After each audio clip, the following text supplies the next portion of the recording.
What's up, you guys? It's Steve here, and hope that you and the family had a blessed Easter weekend. But I've got some updates for you. This is your stimulus check update, stimulus package update, and breaking news update. Now, we're going to be hearing an interview from Larry Summers, who's going to be letting us know that it looks like a recession is very likely going to be on the way here as inflation is starting to skyrocket, and to combat that, the Federal Reserve is increasing those interest rates, and we're hearing they might even have to double some of their rate hikes that they had proposed. Now, this is going to be putting the economy in a very difficult situation. We're going to be seeing what unfolds here, and we're going to be hearing directly from him as he's going to be saying that he actually supports a lot of the stuff in the Build Back Better bill, that reconciliation bill from last year that's currently stalled. He's saying some of the revenue generators in there he thinks would help out quite a bit. However, keep in mind the fact that we've heard from Senator Kyrsten Sinema, who has said that she does not support those. No more increasing of the corporate tax or on high income earners. Now, we will see, because right now it's a midterm election. For those of you that follow me here on the channel, you know I've been keeping you up to date on it, and we're hearing Democrats are saying if they want to stay in power in Congress, well, they've got to get stuff done, and they got to get it done right away. Now, currently, there are 4 gas stimulus check bills that are being proposed under consideration in the White House to send out monthly checks, quarterly checks, one-time payments.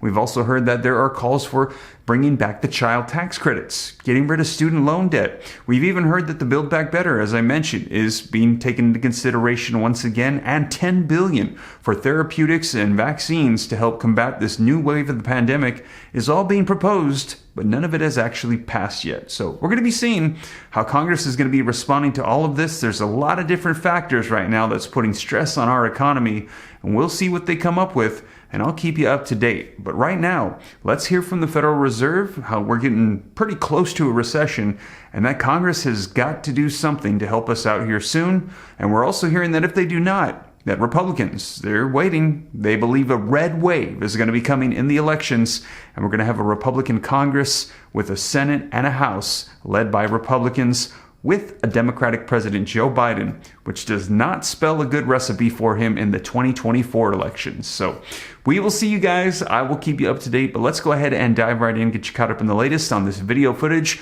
But before we do, if you could do me a quick favor, just takes a second. If you appreciate the updates, don't forget, smash that like button for the YouTube algorithm. Helps me out a ton. Thank you so much. Also, leave your comments, share this out. If this is your first time here and you'd like to stay up to date, totally free, come join the Ram fam. I'll let you know everything going on. All you got to do is hit the subscribe button, turn on the notification bell. If you got any specific questions for me, I'm easy to get a hold of directly. All you got to do is hop onto Instagram, shoot me a DM at SteveRam3, and consider joining my second channel, Steve Ram Finance, to learn about growing wealth and personal finance. But with that being said, you guys, let's go ahead and dive right in and take a look at this video footage and hear what it was Larry Summers has to say. Welcome back. It's likely that if on Inauguration Day, someone had told President Biden that more than a year later, he could have unemployment at 3.6% and dropping, wages in the stock market on the way up, and the housing market humming, he probably would have taken that deal. But there was a fine print. Inflation. It's at a 4-decade high. And that has Americans sour about the economy overall. In our latest NBC News poll, adults disapprove of President Biden's handling of the economy by a nearly 2-to-1 margin. And it only has continued to grow. One person who saw inflation coming is former Clinton Treasury Secretary Larry Summers, who is now also predicting the U.S. is likely to fall into a recession next year if things don't change quickly. And Larry Summers joins me now. Mr. Summers, it's good to see you. Thanks for coming on. Good to be with you. Let me start with... what did you see that so many others missed? You know, we've seen predictions of inflation over the last 40 years. You're the one that seems to have gotten the timing of this hit right. What did you see? I saw that we had a tidal wave of demand between zero interest rates from the Fed, a huge outpouring of saving that people had pent up from the COVID period, and massive fiscal policy from the December bill and then the stimulus bill that was passed. It just seemed to me that demand was going to overheat. We were going to have labor shortages.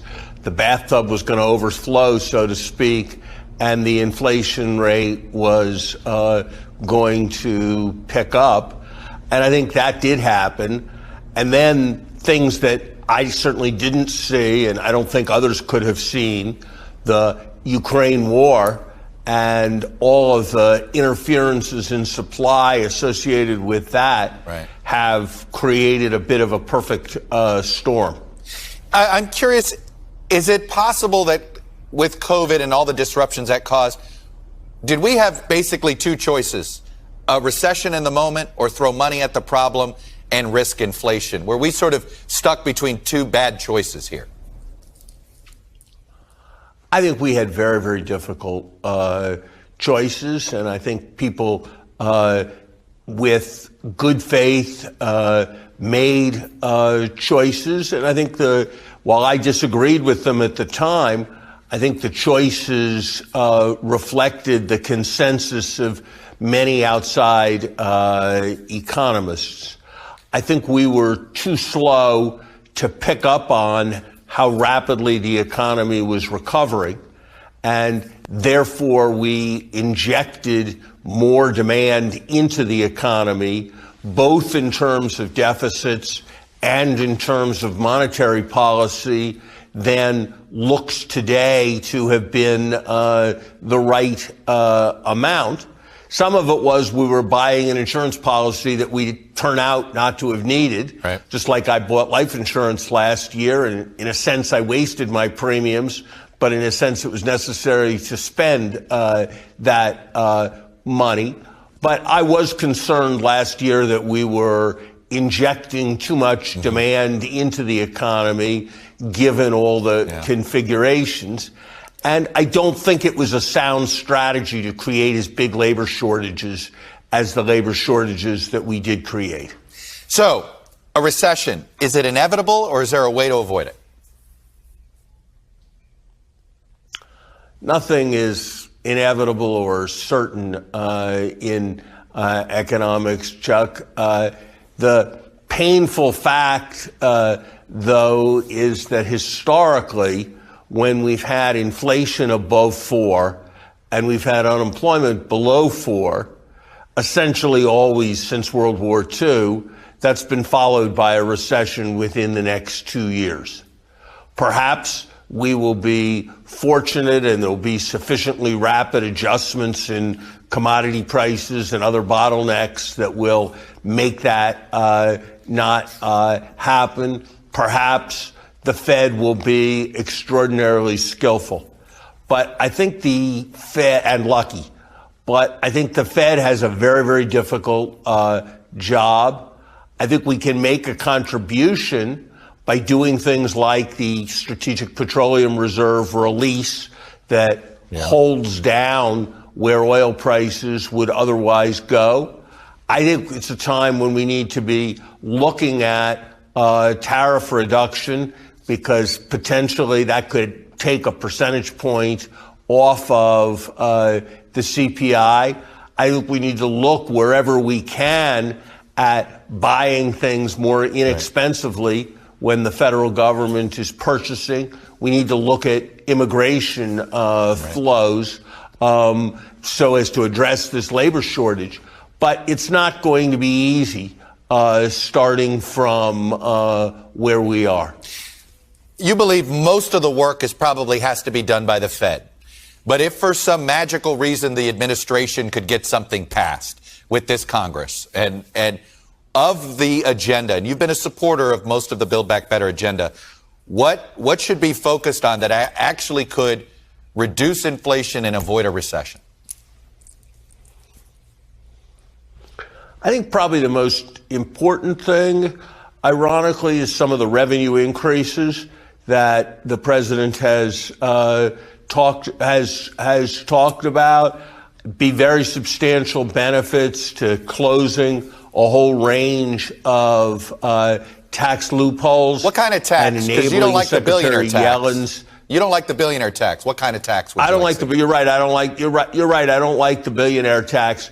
But I do like the provisions that really go after corporations shielding money in the Cayman Islands, shielding money in Ireland. We negotiated a historic agreement to enable the world to tax global corporations, which it was losing the ability to do.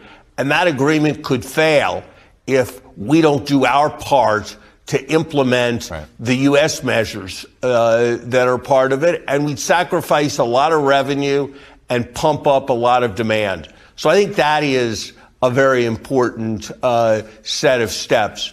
I think it's important to remember that over the longer term, the president's infrastructure bill is going to increase the capacity of the economy, and that will be a favorable development. But over the nearer term, I think the concentration on revenue is probably most important. For other reasons, I'd very much like to see the green investments that the administration is proposing, which over time will reduce our dependence on fossil fuels.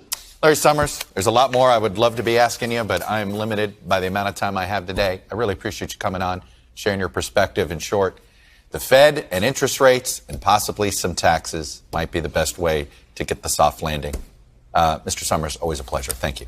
So there you have it, you guys. Now, let me know your thoughts in the comments down below. We have two very different perspectives on this, it seems. We have Republicans and those conservative, moderate Democrats that are saying, no, we really need to reconsider more spending, more legislation. We don't want to add to debt, which will cause even higher inflation, which will have to cause then even higher interest rates to combat all this, as we could be going into a recession. Now, on the other hand, we also have President Joe Biden and a lot of progressive Democrats saying, no, a lot of this is all going to be paid for. It's not going to add to the debt. We need to send this out to help people get through this so we don't slow things down too much. Let me know your thoughts, you guys, but they're saying, no, we need more legislation to go through, more stimulus, more spending. Now, I will keep you up to date here on the channel as what's going to be unfolding. We are hearing that Democrats and progressives are ramping up to start sending out more bills, see what gets passed, and we'll see if there's going to be any executive orders or executive actions, as we've had a lot of people calling to use that $800 billion that's left over from previous stimulus packages for some of these provisions. And if they did that, if they touched those unused funds, it wouldn't add to the debt. It's already been sent out through those packages, but it's just sitting there untouched. So that's another option as well. Now, whatever they come up with, I'll be sure to keep you up to date here on the channel so you know what's going on and you know what's available to you. And as always, you guys, thank you so much for joining me. If you made it this far and you haven't already, don't forget, take a quick second, smash that like button if you appreciate the updates.